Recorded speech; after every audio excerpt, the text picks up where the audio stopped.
I Good morning, see my hand.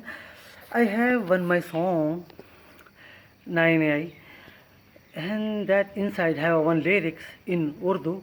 Have a great romantic and sexual life. You can explain over there. Really great song with knowledge also, and inside inside of my lyrics have a great romance and really item song. I can share with you have lyrics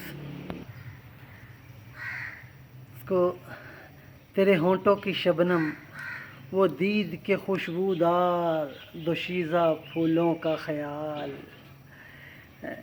دیوانگی بن رہی ہو. تو اس میں یہ کہ تیرے ہونٹوں کی شبنم جب آپ دیکھتے ہیں تو بہت ہی پیاری آپ کو وہ جو شبنم ہوتی ہے. جو لوگ یعنی کہ فرینچ ٹوسٹ کھانا جانتے ہیں تو وہ بخوبی سمجھ سکیں گے کہ ہونٹوں کی شبنم کا ذائقہ کیسا ہوتا ہے.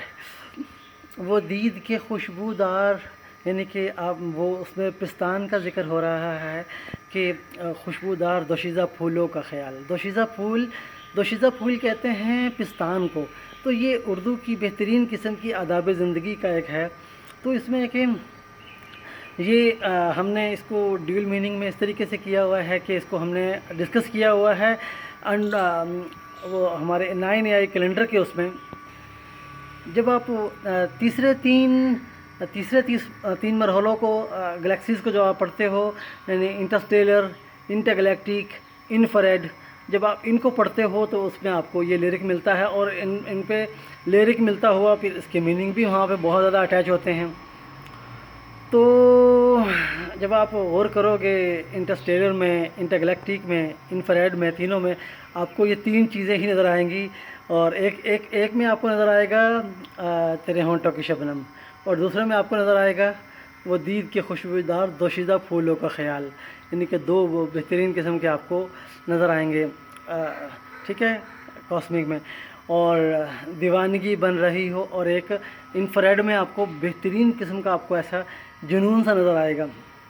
ریئلی اس اعتبارات سے دیکھیں اگر ہم 9AI کیلنڈر کے اعتبارات سے تب بھی بہت زبردست ہے. اگر آپ رومانٹک اعتبارات سے اگر اس شعر کو دیکھیں بہت زبردست ہے. تو اگر یہ پورا گانا اس پہ مزید ہم کچھ پیسے لگنے کی ضرورت ہے. اگر یہ گانا بہترین قسم کا آئٹم سانگ بن جائے تیرے ہونٹوں کی شبنم وہ دید کے خوشبودار دوشیزہ پھولوں کا خیال دیوانگی بن رہی ہو، دیوانگی بن رہی ہو. ریئلی میں نے جب اس میں جب میں نے گایا تھا ریئلی میں گاتا ہوا بھی جب میں نے اس کو بنایا تو بناتے ہوئے بھی میں بہت زیادہ سرور میں تھا. میری تکلیف ساری کی ساری ختم ہو گئی تھی. میں بہت تکلیف میں تھا جس ٹائم میں سوچا کہ یار میں رومانٹک اور آئٹم سانگ بناتا ہوں. تو جب میں نے اپنی تکلیف کو دور کرنے کے لیے یہ سانگ بنانے کے لیے قلم اٹھایا تو اس ٹائم میں قلم اٹھانا بھی کسی گن اٹھانے کے جتنا وزنی لگتا تھا، اتنا میں کمزور ہو چکا تھا. تو اس میں یہ ہے کہ میں سمجھے کہ قلم اٹھانا کوئی ہتھیار اٹھانے کی طرح ہو گیا تھا. لیکن میں نے پھر بھی بڑی مشکل سے اس قلم کو اٹھایا اور میں نے اس کو سوچ میں ڈال دیا.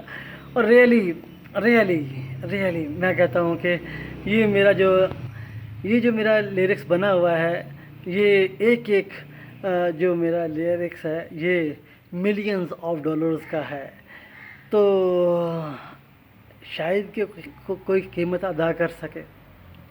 Be with us David Ariel singer and researcher always with you.